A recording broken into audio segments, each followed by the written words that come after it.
নমস্কার, আমি মৌসুমি স্টেট সিটিজে আপনাদের সকলকে স্বাগতম। চলে এসেছি ভিন্ন স্বাদের একটা নতুন রেসিপি নিয়ে। বাড়িতে ঢ্যাঁড়স আপনারা অনেকেই বানিয়ে খেয়েছেন। একবার যদি এইভাবে বানিয়ে দেখেন, স্বাদ একদম মনে লেগে যাবে। এছাড়াও এটা ঘরোয়া উপকরণ দিয়ে বানিয়ে নিতে পারবেন। আজ বানাবো ঢ্যাঁড়সের দো পেঁয়াজা। তাহলে চলুন রেসিপিটি শুরু করা যাক। ঢ্যাঁড়সের দো পেঁয়াজা বানাবার জন্য প্রথমে কড়াইতে তেল দেব। তেল দিয়ে তেলটা গরম করে নেব। আমি এখানে 200 গ্রাম সাদা তেল নিয়েছি। আপনারা চাইলে এখানে সর্ষের তেলও ব্যবহার করতে পারেন। তেলটা গরম হয়ে আসলে 1/2 করে কেটে রাখা আলুগুলো তেলের মধ্যে দিয়ে দেব। আর দেব হাফ চামচ হলুদ ও হাফ চামচ নুন দিয়ে আলুগুলো লালচে করে ভেজে নেব। দেখুন আলুগুলো সম্পূর্ণ ভাজা হয়ে গিয়েছে। এবার একটা ঝাঁঝরির সাহায্যে তেল ঝরিয়ে আলুগুলো একটা পাত্রে তুলে নেব। এবার ওই তেলেই কেটে ধুয়ে রাখা ঢ্যাঁড়সগুলো ভেজে নেব। ঢ্যাঁড়স ভাজার সময় তেলের টেম্পারেচারটা মিডিয়াম টু হাই ফ্লেমে রাখতে হবে। ঢ্যাঁড়সগুলো এমনভাবে ভাজবো যাতে মোটামুটি 80% মতন কুক হয়ে যায়। ঢ্যাঁড়সগুলো 80% কুক হয়ে ভাজা হয়ে গিয়েছে। এবার এটাকেও একটা পাত্রে তুলে রেখে দেব। এবার গ্রেভি তৈরি করে নেব। ওই তেলেই দিয়ে দেব ফোড়নের জন্য গোটা জিরে হাফ চামচ, 3টি শুকনো লঙ্কা দিয়ে 30 থেকে 40 সেকেন্ড ভেজে নেব। এবার 2টি ছোট এলাচ দিয়ে আরও 5 থেকে 10 সেকেন্ড ভেজে নিয়ে কুচিয়ে রাখা পেঁয়াজ ফোড়নের মধ্যে দিয়ে ভেজে নেব। একটু বাদামি বর্ণ করে ভেজে নেব। পেঁয়াজের রং যখনই একটু চেঞ্জ হবে ঠিক তখনই দিয়ে দিতে হবে আদা রসুন বাটা। আদা রসুন বাটা দেওয়ার পর গ্যাসের ফ্লেমটা মিডিয়াম টু লো ফ্লেমে রাখবো। তারপর এটাকে 2 থেকে 3 মিনিট সময় নিয়ে ভেজে নেব। আদা রসুন বাটা থেকে কাঁচা গন্ধটা যাওয়ার পর এখানে রঙের জন্য দেব হলুদ গুঁড়ো হাফ চামচ। হলুদ গুঁড়ো দেওয়ার পর 30 থেকে 40 সেকেন্ড সময় নিয়ে এটাকে খুব ভালো করে মিশিয়ে নেব।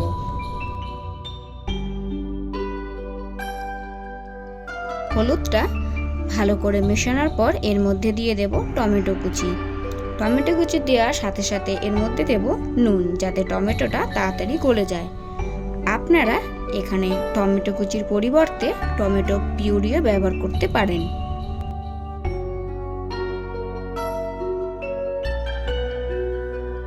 টমেটো কুচি অল্প পরিমাণে গলে আসলে সামান্য পরিমাণ জল এখানে অ্যাড করে দেব, যাতে মশলাটা কড়াইতে লেগে না যায়।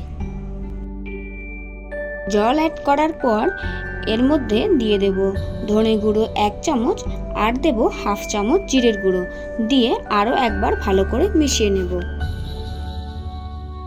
পুরো মশলাটা গ্রেভির মশলার সাথে ভালো করে মিশিয়ে নেওয়ার পর এখানে দিয়ে দেব ভেজে রাখা মাছের মাথা। আমি এখানে রুই মাছের মাথা ব্যবহার করছি। আপনারা চাইলে কাতলা মাছের মাথা ব্যবহার করতে পারেন। মাথাগুলো কড়াইতে দিয়ে একটা খুন্তির সাহায্যে খুব ভালো করে মশলার সাথে মিশিয়ে নেব।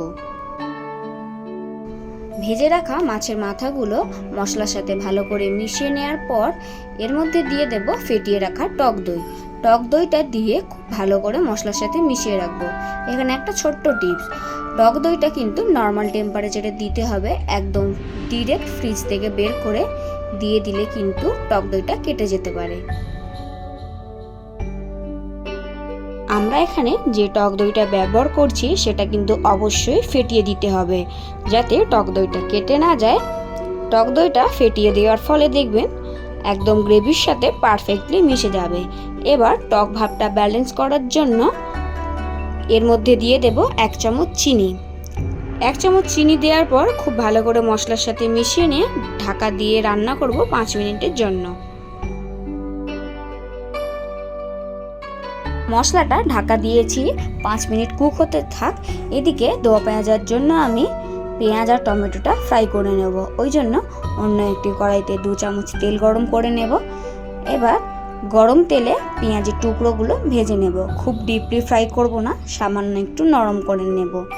পেঁয়াজটা হালকা নরম হয়ে ভাজা হয়ে আসলে এর মধ্যে টমেটো কুচি দিয়ে আরও 2 থেকে 3 মিনিট সময় নিয়ে ভেজে নেব। এই সময় গ্যাসের ফ্লেমটা মিডিয়াম টু হাই ফ্লেমে রাখবো। একটু ক্রাঞ্চি ভাব আসলে গ্যাসের ফ্লেমটা অফ করে দেব। 5 মিনিট হয়ে গিয়েছে। কড়াইয়ের উপর থেকে ঢাকনাটা এবার সরিয়ে নেব। দেখুন মশলা থেকে কেমন তেল ছাড়তে শুরু করে দিয়েছে। মশলাটা আরও একবার ভালো করে মিশিয়ে নেব। এবার এর মধ্যে দো পেঁয়াজের জন্য ভেজে রাখা টমেটো ও পেঁয়াজ দিয়ে ভালো করে আরও একবার মশলার সাথে মিশিয়ে নেব।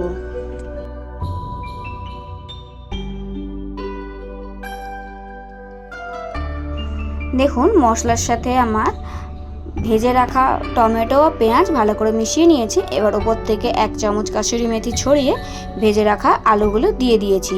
আর একটু চটপটা করার জন্য ওপর থেকে ছড়িয়ে দিচ্ছি চাট মশলা।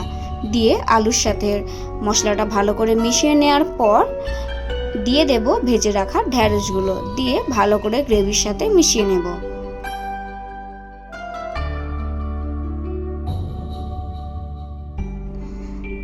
এরপর উপর থেকে লেবুর রস ছড়িয়ে দিয়ে আরও একবার ভালো করে মিশিয়ে নিলেই তৈরি আমার আজকের রেসিপি ঢ্যাঁড়সের দো পেঁয়াজা।